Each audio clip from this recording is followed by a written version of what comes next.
Hello दोस्तों, आप सभी का बहुत बहुत स्वागत है स्टडी नॉन स्टॉप चैनल पर। दोस्तों, आज के इस वीडियो में हम लोग हिस्ट्री के 25 क्वेश्चंस, जो कि बहुत इंपॉर्टेंट क्वेश्चंस मैंने लिए हैं, जो पिछले एग्जाम्स में बार बार आ चुके हैं। तो सारे क्वेश्चंस बहुत इंपॉर्टेंट है, तो वीडियो को लास्ट तक देखिएगा। और अगर आपको वीडियो अच्छा लगे तो लाइक और शेयर जरूर करिएगा। तो दोस्तों, आइए स्टार्ट करते हैं। पहला क्वेश्चन है, कर्नाट वंश का संस्थापक कौन था? तो कर्नाट वंश के संस्थापक कौन थे?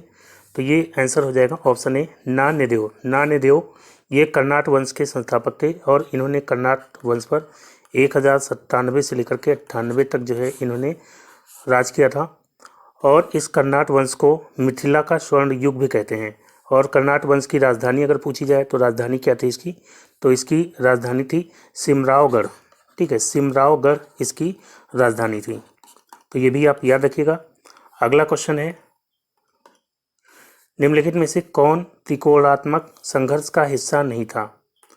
तो त्रिकोणात्मक संघर्ष ये किसके किसके बीच में हुआ था? तो हर्षवर्धन की मृत्यु के बाद कन्नौज पर राज करने के लिए त्रिकोणात्मक संघर्ष हुआ था, जो कि प्रतिहार, पाल और राष्ट्रकूट वंश के बीच में हुआ था।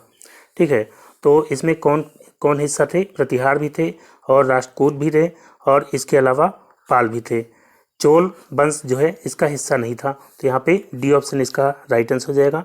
ठीक है, अगला क्वेश्चन है, महान संस्कृत कवि एवं नाटककार राजशेखर निम्नलिखित में से किसके दरबार से संबंधित थे? तो राजशेखर ये जो है किसके दरबार से संबंधित थे? तो ये महेंद्रपाल प्रथम के दरबार से संबंधित थे। तो यहाँ पे सी ऑप्शन इसका राइट आंसर हो जाएगा, महेंद्रपाल प्रथम। और इनकी एक रचना है, वो भी आप याद रखिएगा, कर्पूर मंजरी। ठीक है, कर्पूर मंजरी ये किसकी रचना है? तो ये राजशेखर की रचना है। ठीक है, तो इसको भी आप ध्यान रखिएगा। अगला क्वेश्चन है, गुर्जर प्रतिहार वंश की स्थापना किसने की थी? तो गुर्जर प्रतिहार वंश की स्थापना किसके द्वारा की गई थी? तो यहाँ पे ए ऑप्शन इसका राइट आंसर हो जाएगा, नागभट्ट प्रथम। इन्होंने प्रतिहार वंश की स्थापना की थी। और अगर पूछा जाए कि गुर्जर प्रतिहार वंश के वास्तविक संस्थापक कौन थे, तो वास्तविक संस्थापक अगर पूछा जाएगा तो वत्सराज ये जो है वास्तविक संस्थापक थे। तो ये भी आप ध्यान रखिएगा, ये वास्तविक संस्थापक थे। और नागभट्ट प्रथम ये जो है पहले शासक या संस्थापक थे। ठीक है, और गुर्जर प्रतिहार वंश की राजधानी क्या थी? तो राजधानी थी कन्नौज। ठीक है, कन्नौज इसकी राजधानी थी। अगला क्वेश्चन है, महान जैन विद्वान हेमचंद्र किसकी सभा को अलंकृत करते थे? तो हेमचंद्र जो कि जैन विद्वान थे, ये जो है किसके दरबार में रहते थे? तो ऑप्शन 20 का राइट आंसर हो जाएगा, कुमारपाल। ठीक है, कुमारपाल के ये सलाहकार थे। ठीक है, तो यहाँ पे बी ऑप्शन इसका राइट आंसर हो गया।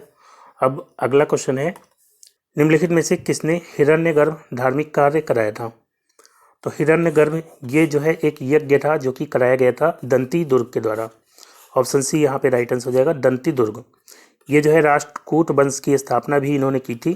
ठीक है, राष्ट्रकूट वंश के संस्थापक अगर पूछा जाए तो ये जो है दंती दुर्ग ही आप टिक करेंगे। और इन्होंने उज्जैनी में हिरण्यगर्भ नाम से यज्ञ कराया था। ठीक है, अगला क्वेश्चन है, निम्नलिखित में से किसने विक्रमशिला विश्वविद्यालय की स्थापना की थी? तो विक्रमशिला विश्वविद्यालय इसकी स्थापना किसने की थी? तो इसका राइट आंसर हो जाएगा धर्मपाल। धर्मपाल ने विक्रमशिला विश्वविद्यालय की स्थापना की थी। और ये पाल वंश के शासक थे। इनका शासनकाल कब से कब तक था? तो शासनकाल इनका 770 से 810 ईस्वी तक था। और पाल वंश के अगर संस्थापक पूछा जाए कौन थे, तो पाल वंश के संस्थापक कौन थे? गोपाल। ये जो है पाल वंश के संस्थापक थे। ठीक है, नेक्स्ट क्वेश्चन है, पृथ्वीराज विजय के लेखक कौन है?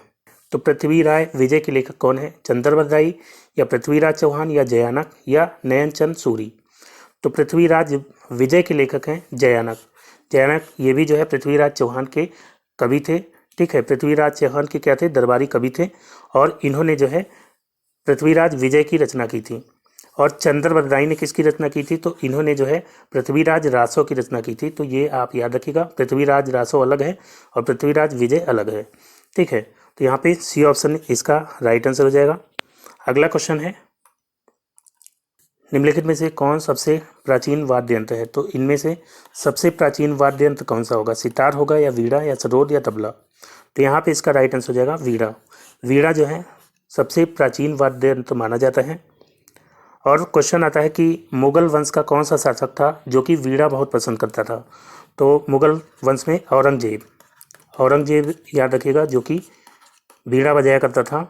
और एक और शासक था जो कि गुप्त वंश का था, तो वो कौन सा शासक था गुप्त वंश का जो कि वीणा पसंद करता था? तो वो है समुद्रगुप्त, जिसको भारत का नेपोलियन भी कहते हैं। ठीक है, तो इसको भी याद रखिएगा, समुद्रगुप्त और औरंगजेब ये दोनों जो है वीणा पसंद करते थे। अगला क्वेश्चन है, गणित की पुस्तक लीलावती के लेखक कौन है? तो लीलावती के लेखक कौन है? तो इसका राइट आंसर हो जाएगा ऑप्शन डी, भास्कराचार्य। ठीक है, भास्कराचार्य जो कि 12वीं शताब्दी के गणितज्ञ थे।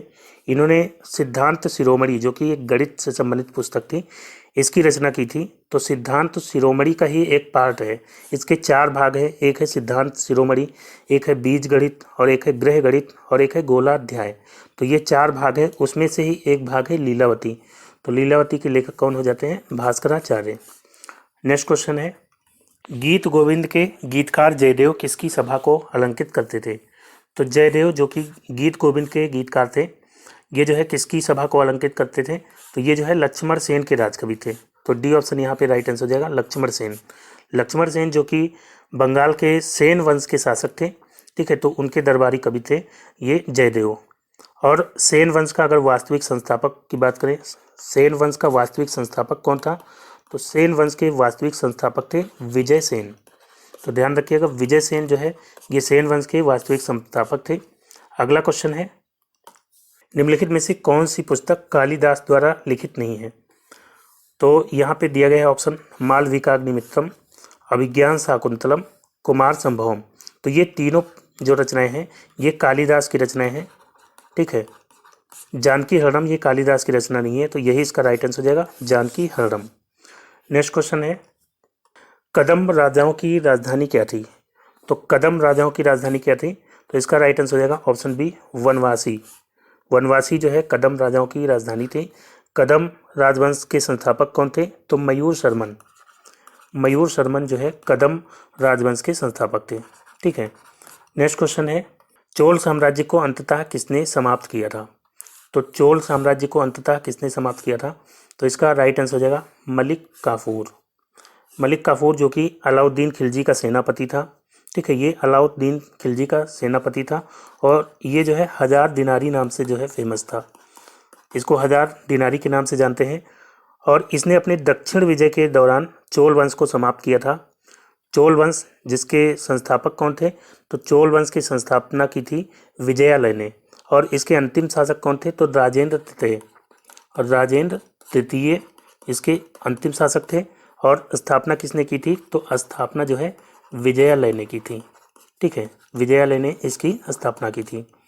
अगला क्वेश्चन है, धार्मिक कविताओं का संकलन कुरल किस भाषा में है? तो कुरल जो कि धार्मिक कविताओं का संकलन है, और ये किस भाषा में है? तो ये तमिल भाषा में है। बी ऑप्शन इसका राइट आंसर होगा। ये जो है तमिल साहित्य का बाइबिल, और इसको लघु वेद भी कहते हैं। इसकी रचना किसने की थी? तो इसकी रचना ध्यान रखिएगा, कवि थे तिरुवल्लुवर। ठीक है, तिरुवल्लुवर ने इसकी रचना की थी। अगला क्वेश्चन है, निम्नलिखित राजवंशों में किसका उल्लेख संगम साहित्य में नहीं हुआ है? तो यहाँ पे बताना है कौन सा राजवंश है जिसका उल्लेख संगम साहित्य में नहीं है। तो संगम साहित्य में जो है चोल वंश, चेर वंश और पांड्य राजाओं के बारे में उल्लेख किया गया है। तो यहाँ पे इसका राइट आंसर क्या हो जाएगा? कदम्ब। इसके बारे में उल्लेख नहीं है, बल्कि चोल और चेर और पांड्य राजाओं के बारे में संगम साहित्य से जानकारी मिलती है। तो ए ऑप्शन इसका राइट आंसर हो जाएगा, कदम्ब। अगला क्वेश्चन है, चालुक्यों की राजधानी कहाँ थी? तो चालुक्यों की राजधानी कहाँ थी? तो चालुक्य वंश जिसकी स्थापना किसने की थी? तो चालुक्य वंश का वास्तविक संस्थापक था पुलकेशिन प्रथम। कौन था? पुलकेशिन प्रथम। और इसकी राजधानी क्या थी? तो इसकी राजधानी थी वातापी। ठीक है, पुलकेशिन प्रथम इसका संस्थापक था, और वातापी जो है इसकी राजधानी थी, जिसको आप जो है बादामी के नाम से जानते हैं।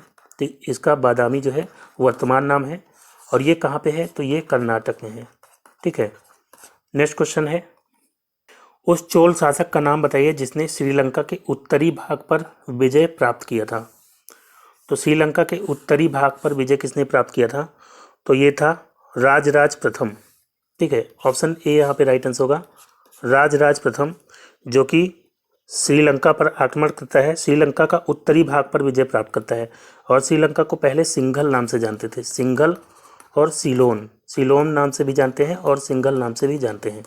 तो इसके उत्तरी भाग पर आक्रमण करके अधिकार कर लेता है और बाद में राजेंद्र प्रथम जो है फिर से सीलोन पर आक्रमण करता है यानी श्रीलंका पर, और पूरी तरह से अधिकार कर लेता है। ठीक है, तो यहाँ पे लेकिन उत्तरी भाग का पूछा गया है, तो ये जो है राजराज प्रथम इसका राइट आंसर हो जाएगा। अगला क्वेश्चन है, गंगैकोंड चोलपुरम की स्थापना किसने की थी? तो गंगैकोंड चोलपुरम इसकी स्थापना की गई थी राजेंद्र प्रथम के द्वारा।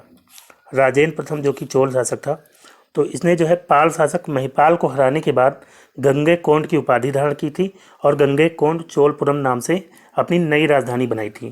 पहले राजधानी क्या थी चोल वंश की? तो पहले चोल वंश की राजधानी हुआ करती थी तंजौर, और राजेंद्र प्रथम ने गंगैकोंड चोलपुरम की स्थापना की थी और इसको अपनी राजधानी बनाया था।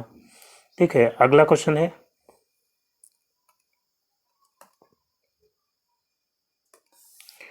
प्रसिद्ध विरूपाक्ष मंदिर कहाँ पर स्थित है? तो विरूपाक्ष मंदिर ये कहाँ पे है? तो ये है हम्पी में। हम्पी जो कि विजयनगर की राजधानी हुआ करती थी जो कि कर्नाटक में था। तो यहाँ पे जो है ये विरूपाक्ष मंदिर है और ये बल्लारी डिस्ट्रिक्ट में है। और ये मंदिर किसको समर्पित है? तो ये भगवान शिव को समर्पित है। ठीक है, तो ये भी ध्यान रखिएगा। अगला क्वेश्चन है, महाबलीपुरम के रथ मंदिरों का निर्माण किसने करवाया था? तो महाबलीपुरम के रथ मंदिरों का निर्माण किसके द्वारा कराया गया था? तो ये नरसिंह वर्मन प्रथम के द्वारा कराया गया था। ऑप्शन ए इसका राइट आंसर हो जाएगा, नरसिंह वर्मन प्रथम जो कि एक पल्लव शासक था। ठीक है, तो इसके द्वारा कराया गया था महाबलीपुरम के रथ मंदिरों का निर्माण। ठीक है, ये पल्लव शासक था। अगला क्वेश्चन है, बोरोबदूर स्तूप कहाँ पर स्थित है? तो बोरोबदूर स्तूप ये कहाँ पर है? कंबोडिया में या जावा में या सुमात्रा या बोर्नियो? तो इसका राइट आंसर हो जाएगा जावा। जावा में स्थित है, जावा द्वीप पर जो कि इंडोनेशिया में है। ठीक है, तो ये जो है इंडोनेशिया में जावा द्वीप पर है बोरोबदूर स्तूप जो कि यूनेस्को विश्व विरासत स्थल में शामिल है। ठीक है, तो इसको ध्यान रखिएगा, बी ऑप्शन यहाँ पे राइट आंसर हो जाएगा। अगला क्वेश्चन है, मोढेरा का सूर्य मंदिर किस राज्य में स्थित है? तो मोढेरा का सूर्य मंदिर ये कहाँ पे है? ये है गुजरात में। बी ऑप्शन इसका राइट आंसर हो जाएगा, गुजरात। और ये किसके द्वारा बनवाया गया था? तो ये सोलंकी वंश के शासक थे। ठीक है, सोलंकी वंश के शासक कौन थे? तो ये भीमदेव, राजा भीमदेव थे जिनके द्वारा ये बनवाया गया था 1206 ईस्वी में। ठीक है, और कोणार्क का सूर्य मंदिर ये कहाँ पे है? तो ये आपको पता है कि उड़ीसा में है। उड़ीसा में है कोणार्क का सूर्य मंदिर और ये किसके द्वारा बनवाया गया था? तो ये नरसिंह देव वर्मन के द्वारा बनवाया गया था। ठीक है, अगला क्वेश्चन है, निम्नलिखित में से कौन सी गुफा त्रिमूर्ति के लिए विख्यात है?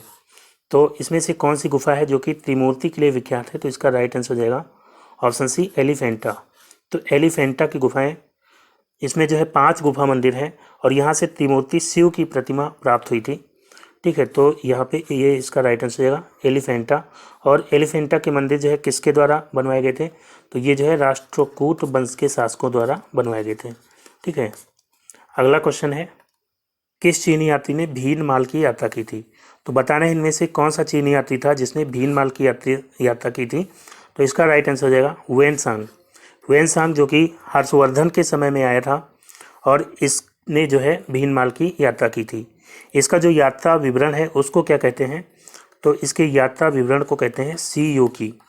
ठीक है, CU की इसके यात्रा विवरण को कहते हैं।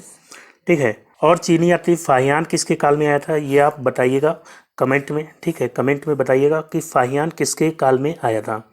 तो दोस्तों आज का वीडियो यहीं तक रखते हैं। वीडियो कैसा लगा आपको कमेंट करके जरूर बताइएगा। अगर वीडियो आपको अच्छा लगा हो तो लाइक और शेयर करिएगा, और जो दोस्त नए हैं चैनल पर, चैनल को सब्सक्राइब कर लीजिए और नोटिफिकेशन बेल को ऑन कर लेंगे, तो जैसे ही वीडियो अपलोड होगा उसका नोटिफिकेशन आपको सबसे पहले मिल जाएगा। तो मिलते हैं अगले वीडियो में, तब तक के लिए good bye and take care.